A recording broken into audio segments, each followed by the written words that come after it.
Very good.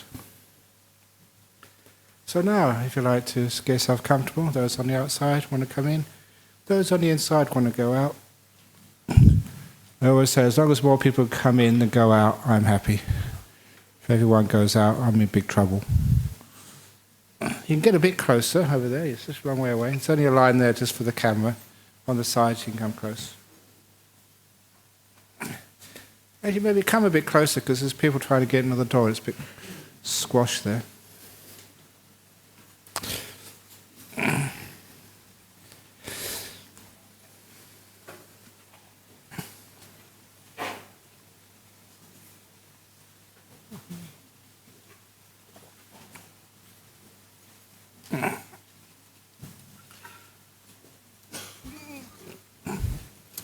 Very good.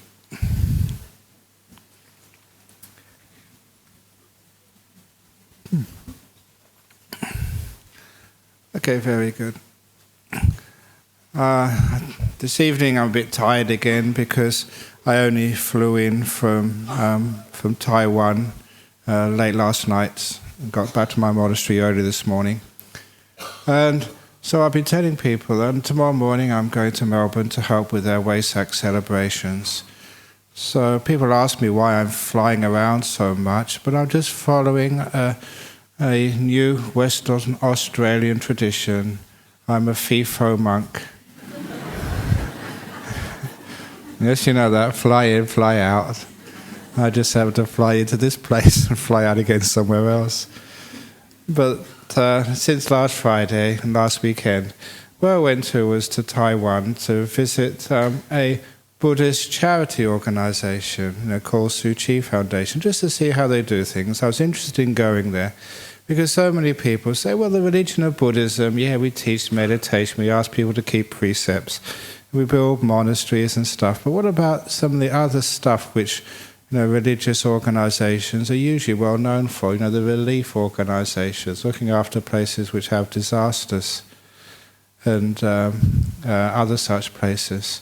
What do actually do? There are organisations which do this, and that's one organisation, perhaps the biggest in our world, Buddhist world. But I wanted to talk about that part of compassionate service, which is much a bit more broader than just helping your friend who's in trouble, and just how important that is in part of our spiritual life. Just compassionate service.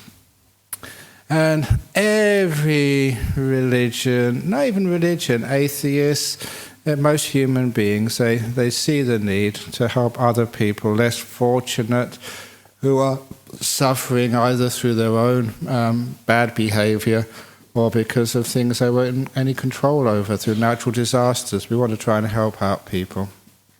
But it's important that we understand how to help and where to help. And those are one of the two things I'm going to be talking about, because there's an old saying in Buddhism that compassion without wisdom is like a bird with only one wing, and it just ends up flying around in circles. But when there's wisdom together with compassion, then the bird can actually fly anyway, wherever it needs to go. It has a bit more stability and direction. So it is always important whenever we do any compassionate service, especially the big services, to be wise on where we actually do these things. And an example of that, which I read when I was first a monk, was a case of an organisation which you may know, it's one of the biggest NGO aid organisations, Oxfam, who went into the country of Guatemala after some earthquakes which devastated many areas in Guatemala. And the notable exception to their relief effort was that they charged the people who received corrugated iron to build their new houses, they charged them a small fee to buy the corrugated iron. And many people criticize them. You're an aid organization, you should be giving these things out for free. But the fellow in charge of this group in Guatemala said, no, listen. And they were charging maybe 5% of the cost price of the corrugated iron, so they could build shelters for themselves in the devastated areas. They're charging 5%, which was just a token for what the thing really cost. But the man in charge said, we don't just want to build them houses, we want to rebuild their self-esteem as well. So the people who rebuild their houses at a tiny bit of money, which doesn't come nowhere near to covering even 5% of the costs, is so that when they've built their house, they can feel they have actually contributed, to their recovery. Rather than just being given something, they also have to contribute part of what they're receiving. And I thought that was a wonderful, wise way of actually dealing compassionately with people who are suffering, because each one of us, we do have our pride, we do have our sense, this is my home, this is my house, especially if you've ever built your own house. Yeah, it's a lot of hard work, but you've done it, you've made it. And you have a sense of ownership and a sense of self-worth of having done that. You can imagine what it's like when a person has been so devastated, and it's not only their material things have been taken away, but their sense of pride as well, their sense of achievement, the sense of who they think they are. And I thought that was a wonderful example of just how in sometimes we can have compassionate service, but we forget the wisdom part of it, understanding the psychology of a human being, so that as Buddhist relief organizations, we can do that a little bit more than what other relief organizations can do. Because as you all know, you should know by now, and I think this is well accepted, just worldwide, that Buddhism is very, very strong on psychology, to the point that because maybe we meditate so much, we understand just how this mind works, how it interacts with our body, and especially how it interacts with our world. The psychological wisdom of Buddhism is so helpful in dealing with some of these difficult issues of world relief in times of difficulties. Because it's not just dealing with the physical, it's dealing with the psychological and emotional as well, which is really, really important. And of course, we all know in Australia just what happened when people with good intentions went into the indigenous communities and took children away because they thought it was in their best interest to go away from a poor family and get some education in the Western system and thereby sort of get a life. And we all know what happened with that stolen generation. It was a very gross thing which happened. But the people involved really thought they were doing something worthwhile and compassionate. The problem is that whenever we are compassionate, we must always remember wisdom. And we should never assume that we know best.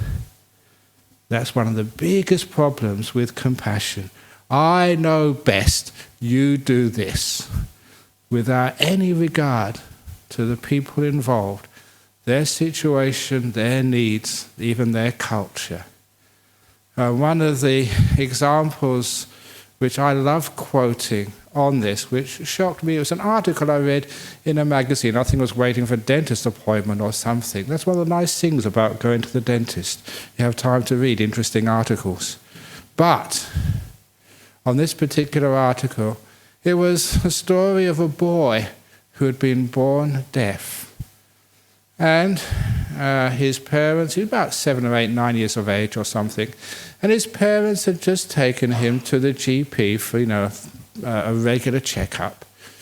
And the GP talked to the parents and said that he had just read in a medical journal about a particular type of deafness which could now have a cure. It was a very simple medical procedure. It had to be done under general anesthetic. And 10% of people born deaf would actually get their hearing back. And the GP said, it's only 10%. It's only 1 in 10 chance your child might get his hearing back. But, we've got nothing to lose. The government will pay for this. And it's not that painful or great intervention. Shall we do it? And if that was your child, it wasn't going to cost very much. It was a couple of days in hospital, but not that much. And it was 1 in 10 chance of getting your child's hearing back. What would you do? And of course, when I read that article, I said, yeah, of course, let's go for it, give it a chance. 1 in 10, he could be one of the lucky ones. And what happened was that child was one of those 10%. He got his hearing back. And as soon as he got his hearing back, he was so angry at his parents and the doctor, who never even consulted him and asked him whether he wanted his hearing back. And now he complained. He got this terrible noise, which he has to endure all the time. He was actually much happier without being able to hear anything. And he said, if he wanted to give me anything, it would be much better to give me another hand, because he could experience the world so fully through his sense of touch, much more so than through hearing. But because one of those senses had never developed, the other part of his brain, probably, I don't think this was a time when they would do CT scans, he became so sensitive physically that he could experience the world so much through touch. And he said, if you really wanted to give me more happiness and more depth of understanding in life, give me another hand. I never wanted the hearing. And the most important part of that is, like you, I assumed that everybody wants to hear, rather than asking people, what do you want? We always maybe assume that everybody wants to live in a big house, just like us. That everybody wants to have a TV, just like us. That everybody just wants to have, I don't know, what else do you have in this life? And I'm a monk, I don't have very much. But we make all these assumptions. And I remember seeing an example of that, living in this poor part of Thailand, which had no roads, no electricity. But there's this great sense of happiness in those villages. That's one of the great shocks to me. Coming from a rich country and having spent 3 years in this elite university where people would actually call you young gentlemen. And if you looked at me at the time, that would be a stretch of everybody's imagination to call me a young gentleman the way I behaved in those days. But that we had to be called that. And this is Oxford and Cambridge. It's really a weird place. But you come from that place where you could have dinner, with a Nobel laureate, or just to play soccer with an earl, and all that sort of stuff. They were actually hopeless at soccer, by the way. But you went from there to the villages of northeast Thailand, subsistence farming, as I mentioned before, eating frogs and snails and all this other stuff, whatever crawled on the floor went into your curry. And seeing that people were so happy. That was one of the weirdest surprises, to see that people in these villages had far more happiness than anyone I'd ever seen in those great colleges, or this, a developed society like UK. And it made me challenge, why are all these aid organizations pouring millions into northeast Thailand, making them suffer just like us? And actually that is actually what happened. And I saw it in my own eyes. They saw that, I remember, because I was fluent in sort of Thai and Lao, and you would speak to people. And I remember this one guy I saw after maybe 20 years I'd been there, and he said, when you first came here, we didn't have very much, but, we had enough to get by. We had enough food, not the best food, but it's enough. But he said, now it's just like having a bucket with so many holes. I get money for all these things. But the more water I put in my bucket, the more holes there are that just keeps on dripping out, and I can never fill my bucket anymore. And he said, that's just all these things I now have to pay for electricity, for television, for medical insurance, and blah, blah, blah. And he says, in the old days, life was so simple and so happy. And I remember this other guy. He was one of Ajahn Chah's chief disciples, and he said something which really shocked me, but he was very honest. He was actually one of the people interviewed in a BBC documentary about Ajahn Chah many years ago. He said, when I was young, we didn't have any hospital, and people were so healthy. Now we have a hospital, there's so many sick people. Now that was a fascinating comment, because I trusted this fellow. He was very honest, and he was putting a window sort of into the past and into the present. He was a very, very old man, but very trustworthy.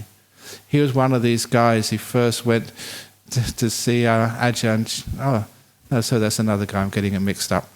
But this was a very, very honest fellow, a very good man, and one of the chief disciples. So I really trust, what he said there, because I wasn't there in the very early days. But it was saying that sometimes development, sometimes giving people what we think they need, that is one of the problems with aid, with compassion. It's important to ask people. And I was talking with the leader of this group, the Tzu Chi Foundation, and also about one of the problems with our modern disasters is that people build their houses in places where we think they shouldn't be, in floodplains, next to volcanoes, in places where there are regular cyclones, or here in Western Australia, in bushfire-prone areas. Shouldn't we move everybody, including all the monks and nuns in bushfire areas? But many times people try and do that. Move the indigenous people out from the bush, closer to the city, where services can get to them. Now, there is an argument there. We think we know better. And of course, we've seen in the past so many times that causes problems, huge problems in the long term. Sometimes, would you want to be moved if that was your home? Where you've grown up, where you have your roots, where you have all this stuff which reminds you of where you belong? Put yourself in the position of the people, say, in Jakarta, who live along the rivers, who get flooded every year. They say, no, we don't want to be moved. That's our home. We will cope. We will find out. We don't want to be relocated. If we want anything, we will need your assistance, so that we can live here in a much better way. And I remember reading, again, there are some very wise relief organizations. In the Bangladesh Delta, which often gets flooded, actually there was supposed to be a cyclone I saw in the newspapers, was it yesterday? I hope it didn't sort of cause too much damage in Bangladesh, in Dhaka. It was supposed to be, I read in the newspapers on the aircraft, nothing much else to do there, and so it was going in that direction. But a great organization was reading, no, we will not move the people on the Delta. This is their home. They've grown up there. This is their livelihood. So instead, they built floating houses for them. So when the storms came, the houses would just float up. When the storm subsided, they would float down again. Brilliant idea. Instead of mooring things to the ground, they're using wisdom leads to innovation. And it's amazing just what you can do when you don't tell people what they need, when you ask what they need, and compassion will come from there. Now, of course, that also goes in sort of, hopefully with me. Hopefully I never tell you what you need to do, but to empower you so you can find out for yourselves and to support you whichever way you need to go. It's never telling a person what to do. And that brings you back to basic Buddhist morality. An example, abortion. A monk or a nun or any person would never tell a woman what to do, or coerce her with guilt or fear. Bad girl, you're going to go to hell, you're going to burn. Some people do that, and that is so gross. You'd never tell a person what to do. That is not morality or ethics at all. Ethics is encouraging compassion, but where that compassion is put and how it is actually practiced, actualized in real actions, that is up to every individual to make that choice. In Buddhism, we say everyone is the owner of their own karma. You make those decisions. No one else will tell you ever what to do. And if you understand what Buddhism is, we'll never criticize you, no matter what you do. If you make a mistake, it's not the cause for criticism or blame or punishment. Mistakes are where we learn from. It's part of our life to make those mistakes, to learn from them, to become wiser and more compassionate in the future. If we tell you what to do, where will you learn? If it works, you say, oh, you're such a wise monk, Ajahn Brahm. If it fails, I'm going to sue you. That's not learning at all. That's not taking responsibility for life. And that's one of the problems with aid. We take away people's personal responsibility. We say, no, you're not the owner of your karma. We are. We, the great aid organization, the Western world, the rich people, we'll tell you what you need and what you have to do. Well, how does it feel when people do that to you? It takes away not just your responsibility, but it takes away your spiritual potential to grow and to learn. The whole point of spirituality is to empower people. I know also what happens when you take away people's self-esteem and their ability to make their own choices. It means that, you take away their sort of an important part of freedom. The freedom to make mistakes. And the fear which stops us taking those risks. This is such an important part of life that too many people live from fear, always depending on what other people say about you or think about you. So many people spend their whole lives trying to please others, trying to do the right thing. I was always told to do the right thing, but no one ever actually told me what the right thing was, which I was supposed to do. And I was always arguing about what the right thing is, but they said, just do the right thing. But what is the right thing? Just do the right thing. Stop arguing. So, instead of doing what other people think are the right thing, the basic of ethics for me, if I'm ever in a relief situation, you ask somebody else. If they ask me, I ask them, what do I feel? I get much better understanding of what's right and what's wrong by feeling it rather than thinking about it. There's sometimes things just don't feel right. And sometimes you can't even put it into words or why. As a Buddhist monk, you might look in the sutras somewhere and say, what did the Buddha say about this? But even if it says one thing in the books and I feel something different, I'd always follow what I feel in here. And I always find this is right. So the thing is, what is the right thing? It's not what another person can tell you. The right thing is what you feel inside. And the whole point of what we teach here is to get you in touch with mindfulness, with awareness of your ethical meter, if you like, the litmus test in your heart, that way you can know very accurately what is right and what is wrong. You feel it, and no one tells you it. Which means after a while, whatever you do, you won't worry about what other people tell about you. You won't even worry what other people think of you. You won't be ever trying to please anybody else. You please this thing inside here which tells you what's right and what's wrong. Simple mindfulness, bit of meditation, self-awareness, and then you'll find out what this thing is. And trust that, please. And that is the only thing we can actually give to other people. The compassionate service, which we do here, is not to give you money, not to give you aid, not to give you physical things, but to give that other part of aid which many organizations don't give. That emotional source of strength, that freedom, that self-power. And that's why that group Oxfam did a wonderful service. It never took away people's power. It gave it to them. It just helped them make their own decisions, how they're going to rebuild their house, where they're going to rebuild it. I'm going to help you. I'm not going to do it for you. I'm not going to tell you by making these building materials incredibly cheap. So that they could even borrow something to get there, but they built it in the end. They took that personal responsibility. They weren't telling them what you have to do, where you have to do it. And that's one of the problems with many authoritarian traditions.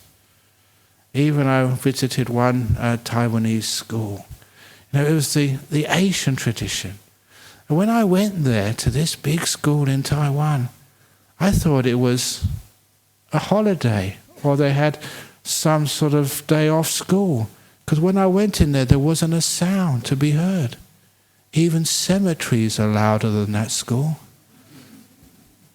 And I found there was about 1,600 pupils there.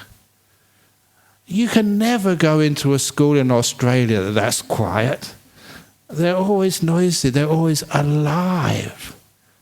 And that was the thing there, that if you take people's autonomy away and still always tell them what to do, what are you actually doing to people? You're killing people's life. Now we have to give ourselves that freedom within bounds, but most of those bounds have to be self-learned. Human beings will never be told what to do. That's one of the reasons you're here. This is not an authoritarian place. We're not going to tell you where to sit or just, what questions to ask. You're not going to lift your hands up and hail to the great leader afterwards. That is not this way of dealing with things. What we're dealing with here is actually empowering you. And so the greatest aid is actually empowering people. So if we do give things, don't give everything. If you give everything to a person, you're taking away their own sense of power, their sense of self, their sense of self-esteem. It's basic psychology. Buddhas only point the way. The person has to walk that way if they want. They have to be allowed to make mistakes. And there they learn what those mistakes are. Through fear, we will never take those risks in life. We'll never experiment. We'll never innovate. We'll never find new ways of doing things, like just floating houses in the Bangladesh Delta. Brilliant solution. When you realize these people have to stay there. How can we help them stay there?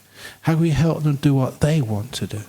Or that wonderful microfinancing, just helping people just get started with just tiny loans.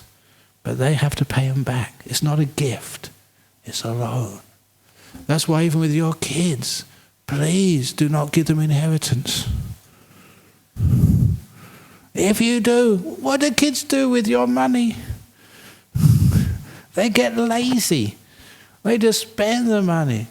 At the very least, give them matching funds. If you earn $1,000, you can get $1,000 from my legacy. But you have to contribute. Because otherwise, we do get so lazy. We don't take responsibility. We don't actually just live. Taking risks, we don't grow. That's why to be able to grow, we have to take those choices, live with them, make the mistakes. We have to hurt. Even and I mention this as a monk who's been celibate for 40 years, over that, you have to take risks in relationships as well. Too many of you are too damn scared of trying. Yeah, you get hurt. But from hurting, you learn and you grow. And you try again.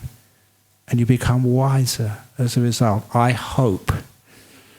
Without those taking risks, I would never become a monk. We would never have this center, which was a huge financial risk, or a nun's monastery, which is huge financial risks, or anything.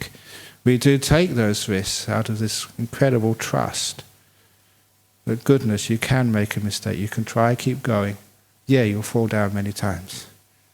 But those falling downs, those are the juicy parts of life. That's where you really, really learn. And so, aid, it's not just putting the money in the box when it's rattled in front of you. It's much more than that. Sometimes a person asks me, we've only got a certain amount of money to give charity for. Why should we give it to a Buddhist temple? What do you guys do? Sitting in your cave all day, meditating, whatever. One thing which changed me was when I went over to India. When I went over to India, I remember seeing this. Actually, we went on this little tour down the Ganges River, and on the way back to the bus to take us to our nice hotel, as people do when you visit India, on the way back, we passed through this leper colony. First time I've seen real lepers. This was quite a few years ago. And of course, they weren't all that hygienic. They had bandages on, but, dirty bandages. You can see the blood and pus coming out through the bandages. And of course, they were coming to me, not because I had a brown robe, because I had a white face. And a white face meant money. So they came and asked me for money. And I tried, and I'm a stupid monk sometimes, I tried to say to them, I'm a Buddhist monk, I don't have any money, that's one of my rules. And how would a leper understand English for a start in India? And I realized I was getting nowhere. So the only thing which I could do, which I thought I could give him, I could just give him some compassion, kindness. So I just put my arms around him, gave him a hug and a big smile. Now I gave him what I thought was a big smile, but what that leper gave me back was a much bigger smile than I've ever seen for years. I can't see any of you smiling like that leper. Even now, that was a big smile. And that blew me away. And I always remember that to this day. Actually, I can visualize it now. How on earth, I thought, on the bus and many other days on that trip, how on earth can a leper be so happy? And he was showing incredible happiness there. And when I came back to Perth, where are those smiles? And you haven't got leprosy, you've got nice houses, good health cover, you can go to any hospital under Medicare, you can get bulk billed if you're poor, you eat very well, you sleep very well, you can go on holidays overseas and live in air-conditioned houses or heaters this time of the year. What are you worried about? And you started to see from that suffering is not just having no food in your belly. Suffering is not sleeping out in the cold. In Australia, the suicide rate is much, much higher than in Benares, India, with all the poverty there. Why is it that those lepers would never contemplate killing themselves, but rich, beautiful, wealthy young people in Perth do? Why? And the reason is the biggest suffering in the whole world is not in the empty belly or the lack of a home. The biggest suffering is always the emotional suffering, the pain in the heart. You can see a person with a broken leg. You can see a person with a fever. You can see a person with a gash, dripping blood, or you can see a person with the wounds of leprosy. But you can't see people who are suffering far worse inside their heart. They look healthy on the outside, but they're rotting on the inside.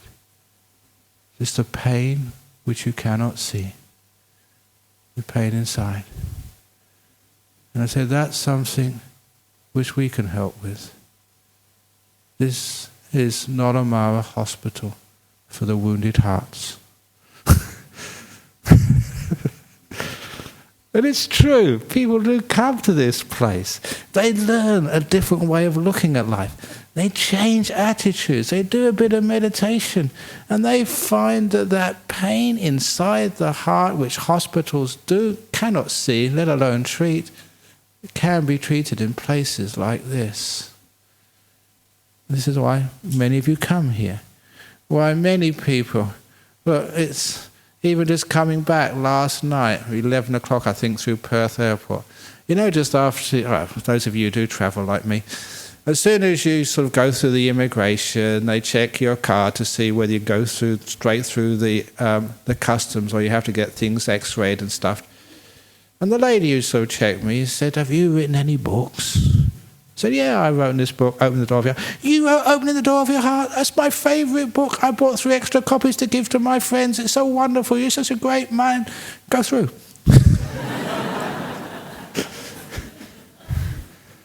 Now, it's very nice being able to go through instead of getting everything checked and standing in line. But the nice thing was, why did she feel so happy to meet me? What had I done to help her? In the latest edition of that Open the Door of Your Heart, I mentioned a story of, it just happened a few weeks before. The publisher said, "We're doing a new edition, can you please write a new forward to second edition?" And it happened just a week or two before I was asked that.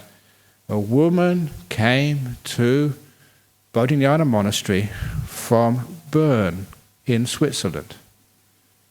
And she came, and she had no reason to lie. I believe exactly what she said. She said, I flew all that way from Switzerland to Perth to find you. Now I found you, I'll go home. I wanted to say thank you, personally, because she had cancer, anxiety disorder, depression, the whole works. We know when you really get, really screwed up inside. It said, doctors, no help. Psychologists, no help. Someone gave me your book, cured. Full remission, no anxiety anymore. Psychologist said, go, you're okay. And so she wanted to come and thank me for that. And of course, as soon as she said, are you Ajahn Brahm? Can you sign my book? It was one of these dog-eared books. Not one of these books you put on the shelf. She had read this, I don't know how many times. Can you please sign it? When I signed it, she started weeping, crying. That is helping. That is aid. That is disaster relief. In another way, we do need the big disaster reliefs as well. People do need homes, they do need blankets, they do need food for in their bellies. So please support those organisations, whether you want a Buddhist, Suchi organisation, they've got branches here, or it can be Oxfam, World Vision, whatever you do. I don't care what religion it is, if it helps, it helps. We're not doing this to say Buddhists are great. We're just saying this because people need help. Please give. But that's not enough. We also have to help the inner part of the human being. And when we imagine the power, if it really is combining the physical support, helping people just have a bit of extra money to pay not all their bills, only 80% of their bills, to give them enough food, not to feed them, not to be fat, so they're a tiny bit hungry, not too much, to give them a house, but they have to build some of it, to give them that power. And not just to do that, because you're recognizing the importance of their being empowered rather than just welfare dependence. Empowering them, allowing them to grow, looking after just their inner emotional world. Imagine after sort of an earthquake, it's not just building the house. How many people will be scared of living in that house afterwards? When a train comes by, they have flashbacks of the earthquake. You need more than that. And that psychological power of Buddhism is incredibly strong. To be able to allow people to move on. They don't move on by denying those things. There's, again, I had to just in the little talks before I give these major talks, I really thank you for all those people who come and ask questions beforehand, because that gets my mind into gear and gives me some more material to use in the talks. Once again, they were saying they had a difficult childhood. How can I let it go? And so you don't let it go. You don't try and get rid of the abuse you experienced as a kid or as a young wife or whatever. You don't let these things go. That's trying to get rid of them. You incorporate them. You let the mental reaction to these things change. You can't suddenly airbrush the past out of existence like they used to do in communist Russia. Someone who was out of favour, they would airbrush them out of all the photographs as if they didn't exist. You can't do that with your life. You can't airbrush the unpleasant moments of your life away. What you do, change attitude towards them. And once again, I gave the great simile of the truckload of shit. And please, anyone who gets offended by my words, they are shit, some of the things which happen to you. Call a spade a spade. Call a thing by what it really is. The word shit has this connotation. This is disgusting stuff, and it's happened to you. What do you do with shit? The story Some people put it in their pockets, up their shirts, down their trousers, carry it around with them. And they lose a lot of friends when you do that. And you understand why. But when you recognize it as shit, someone else was saying, many people with anxiety disorders, they come here, 80% of them get better. The 20% which don't get better, what do you do with them? So please, they're not recognizing their anxiety as a truckload of shit. They're carrying around with them. There's another way. And of course, that way, as you've all heard me say before, digging it into your garden, embracing it, getting it deep inside of it, not rejecting it, accepting it, digging it in, embracing it, being with it, letting it grow. Because when you let things grow and you dig it into your garden rather than keep it outside, you dig it into here, you find it changes to fertilizer. And amazing things grow. Incredible things happen to you. Until you become this amazingly wise, compassionate person. You are the one who can put your hand around someone else. I know how you feel, and you do know how they feel. You've had those abortions. You've dug it in. You're an incredible, wonderful person. You can put your hand around some poor girl who's just had their first abortion, and all their relations are telling them how evil they are, how bad. You put your hand around them and say, I know. And you do. And they know you know. And then you can say what you've done with that. You give them a path. Not just hope, but a way. This is how you can dig your shit in. I can't dig it in for you. I'm never going to take that power away from you. I'm never going to take that privilege away from you. It's your shit. It's so wonderful to have that. I'm going to tell you how to do that.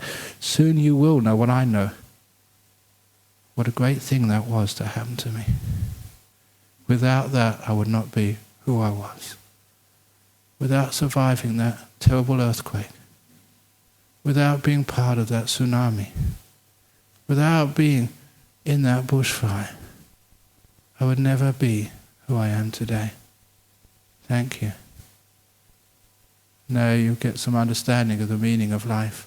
Why we do have tragedies, disasters. They always say sometimes they do bring out the best in people. Sometimes they do. Sometimes it brings out the worst. We have that choice.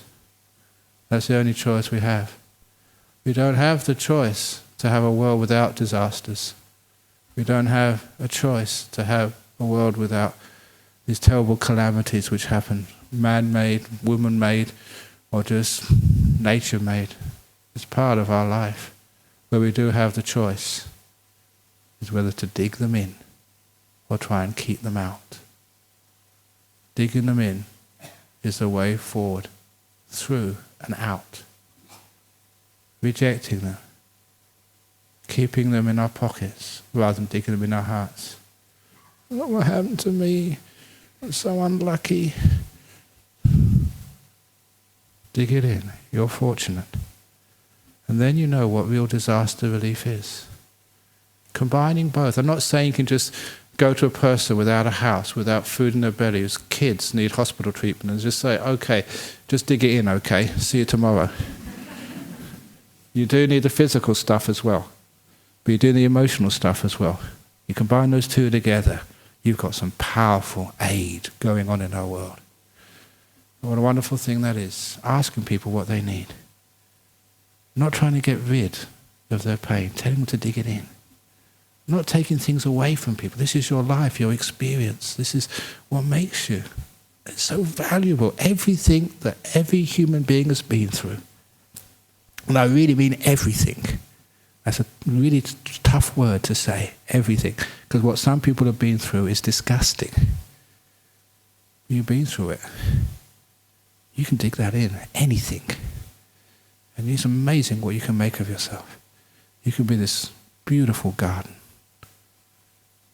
So the only choice you have. And it's disgusting, even more disgusting, to try and take that opportunity away from people. That's why I say we want to empower people, not to take away from people. You may have lost your home. You may have lost your kids, your wife as well. I'm never going to take away your shit. That's your fertilizer. I'm never going to take away the opportunity for you to make use of this.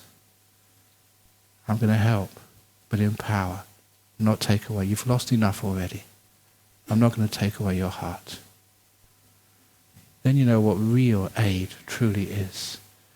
And I think you'll understand just how powerful that is and what we can do in our world. We do see these disasters on television. We do see the floods. We do see people losing their homes. We see people losing their kids, people's kids being raped and murdered. There are tragedies. I wonder, what are we going to do about this? Hopefully, now you know. Support. But don't just support. It's not just putting the money in the box. It's putting the hope, the wisdom in the heart as well. Doing both, that we can have a much better world. Thank you all for listening. Okay, any comments? Oh, we've got some questions from overseas. These are the overseas ones, first of all, so we'll deal with this first of all. From France, from Singapore and Thailand. Here we go. Question number 1 from France. Ajahn Brahm, you said one should not assume what is best for people, but listen to their desires. However, you also taught that the hindrances cause wrong views, wrong perceptions, thus wrong desires. So would this not imply that unenlightened people cannot know what's best for themselves, and the Aryas should know better what is best for everyone else? Great question. So should an enlightened person, I'm enlightened, okay, so I know what you should do. Enlightened people will never do that. The enlightened people will never tell you what to do. And the most they would suggest, have a look at this, have a look at that. If a Buddha told you what to do and gave commandments, there would be never any more enlightened beings. You all know, those of you who had children, you tell them what is right and what is wrong, but they have to find out for themselves, as they always do. Just like you do. We always have that rebellious streak inside of us, which is actually quite wonderful. That rebelliousness is part of being a human being who is growing. So yes, if they really are enlightened beings, they would never tell you what to do, they will tell you at the most how to do it. And empowering you. Just like people you have in places like Australia, you have speed limits and you have speed radar guns. They have all these rules and regulations. Do people keep those rules and regulations? We have laws against drugs, but how many people take illegal drugs? We have all these rules in the airport about not sort of taking more than 7 kilograms of luggage in the aircraft, and I think I'm the only one who keeps that rule. Why? What is the purpose of having such rules when people don't keep them? And that's the trouble here, because you can't tell a person what to do. You can only instruct them to find out why they need to do this in the first place. We have to teach people how to be wise, not teach people what to believe. That's one of the reasons I like Buddhism, because other religions told you what to do, what to believe. This is right, this is wrong, believe it or go to hell. And when I believed it, I said I was going to hell. Because it's just, you weren't sort of growing, you're just being a sort of a robot. So real Aryas, yeah, they will know what's better for you, but they will never tell you.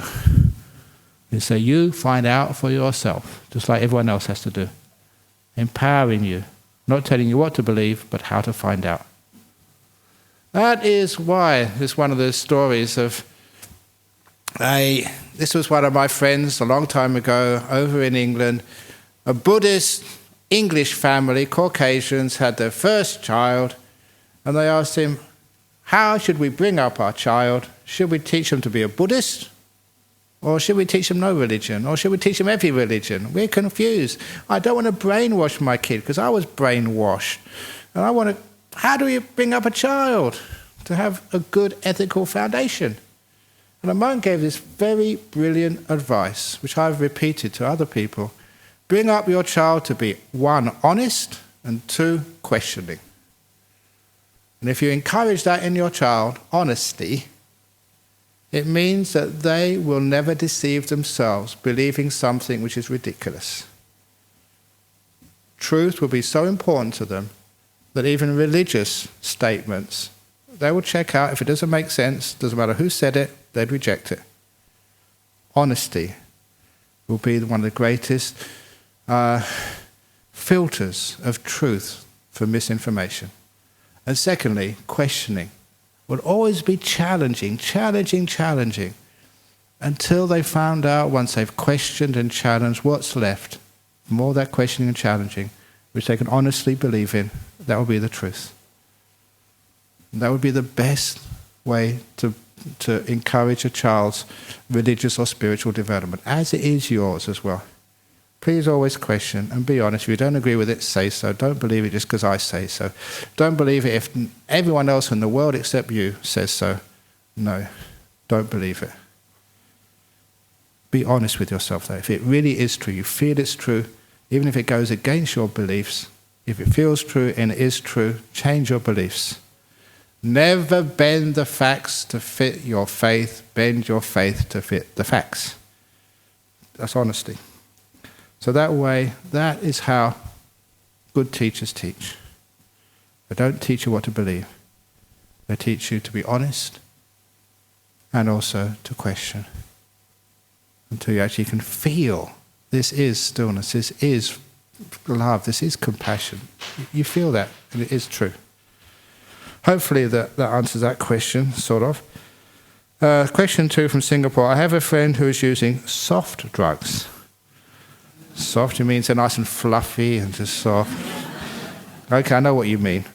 From time to time for social purposes. He thinks that soft drugs are harmless as long as you can control yourself and stay away from hard drugs. I've grown up in a country where drugs are banned and have very negative implications. Hence, I advise him to stop using soft drugs. Am I judging too much? Should I leave him alone? What should I do?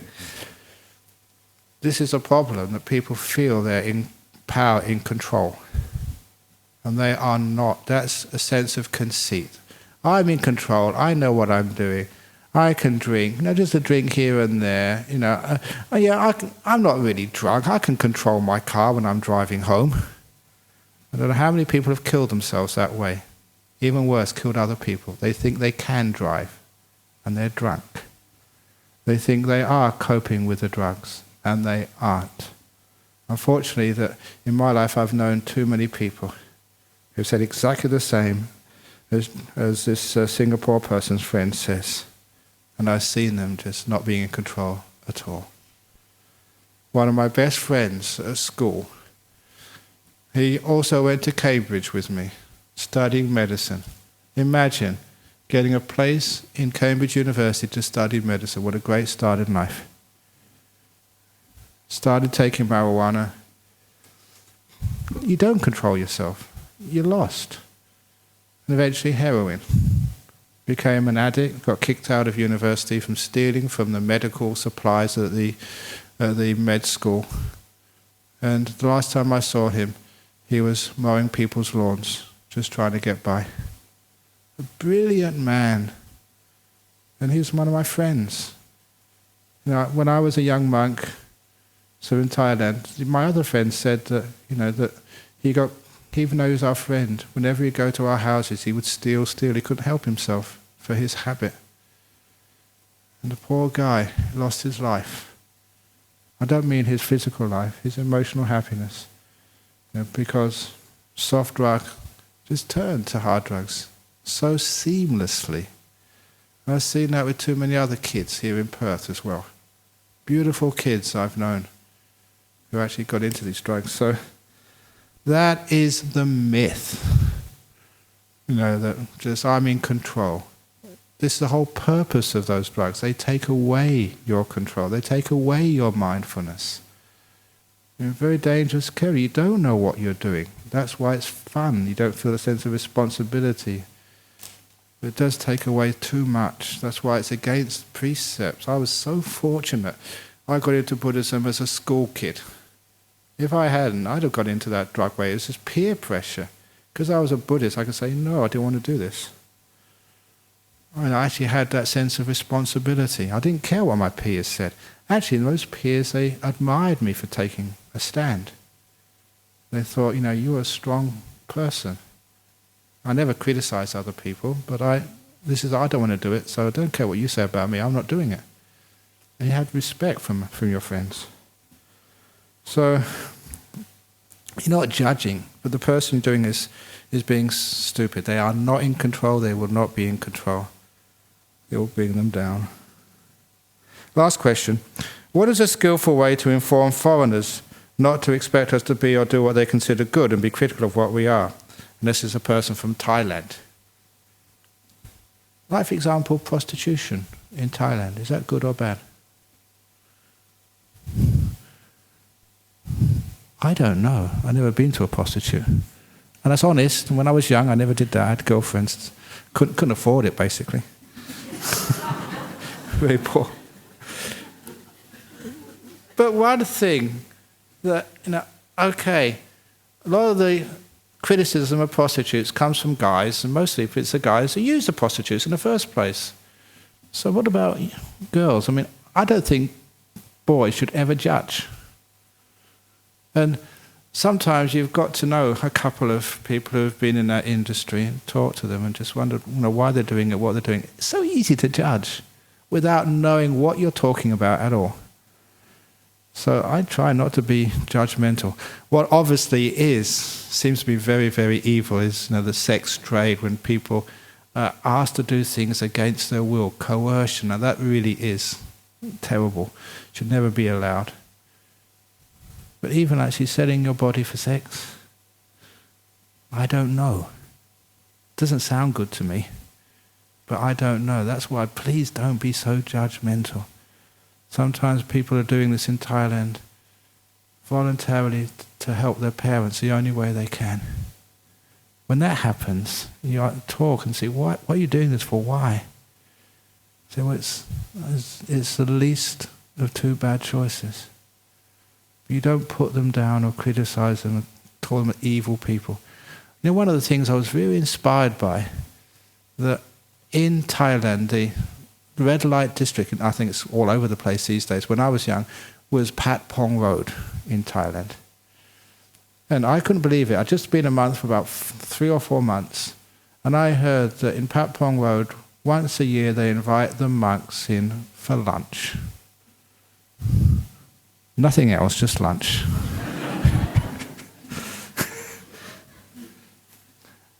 And they tidy the place up because they say, look, we're Buddhists as well. We want to make some good karma. We're in this profession. We don't like being in this profession, but, for some reason we're here. But we want to make some good karma once a year. So they actually invite the monks in. They cook them a meal and give them some donations for their monastery. And the monks would always go, they'd never be too proud to say, I'm not going to go to a place like that. I'm going to lose my reputation. No, they don't think like that. Just totally. And I was very happy with the compassion of those monks. One other story about aid, which I mentioned to Master Cheng Yen of Suchi Foundation. There's only one person I know. He was actually a monk, a very famous monk in Thailand. He got lots of donations. Instead of losing them to build his monastery, he had a monastery, had enough rooms there, so any extra donations he used to build schools or hospitals in Thailand. One amazing thing I was told he did, that with the donations he received, he wanted to help society, so he built a woman's prison in Bangkok. Now that is aid. And I thought, what are you doing? I can understand collecting money to build a hospital or a school or an orphanage, but a prison? And when actually I investigated it, what happened, he'd visited someone in a woman's prison in Bangkok, saw how inhumane it was, just how harsh conditions there were for women who'd broken some law and been sentenced to jail. He thought, there's no way I'm going to convince the government to increase or improve the facilities. So I'm going to improve the facilities myself. Collecting some money to design and build a humane hospital, a humane prison for women in Thailand. knowing that they will get sentenced. If they're going to get sentenced, I'm going to give them a good jail, a humane jail, where they can have decent facilities, and maybe a little bit of compassion to the prisoners will mean that they realise they are cared for somewhere along the line. There is some monk somewhere in Thailand who's responsible for them having a clean toilet and a bed to sleep on. And I thought, what innovative aid that was. Someone thinking outside the box. When I heard that, I thought, wow, what a great way. So maybe we can have a little fundraiser to raise funds for a women's prison here in Perth. Maybe later on we could do things like that. You can see the logic in that. It's thinking outside the box. Sometimes we're so narrow the way we think. Yeah, aid. A disaster here, hospital over there, a school or whatever. But how about places which other people don't think about? There will always be prisons, unfortunately. And the government probably might not do one, so how about in Sri Lanka? Some of the prisons there are gross. Why can't we get a fund to build a humane prison? People are going to go to jail anyway. Let's make it not such an unpleasant experience. I thought it was brilliant. So anyway, that's a skillful way to inform anybody, sort of not to think outside the box. Expectations are just thinking in a narrow way. And so the whole idea is learning the Dhamma to actually expand our understanding, our wisdom, our compassion, so we can actually really do something to help the world, instead of just doing the same old thing, same old, same old. Okay, any questions from the audience here this evening? Okay, thank you for listening. I'd always like to give a talk on some different aspect of Buddhism. This evening it was just on relief and aid, the Buddhist way. Hope you enjoyed it. Thank you for listening. Let's now pay respects to Buddha Dhamma Sangha.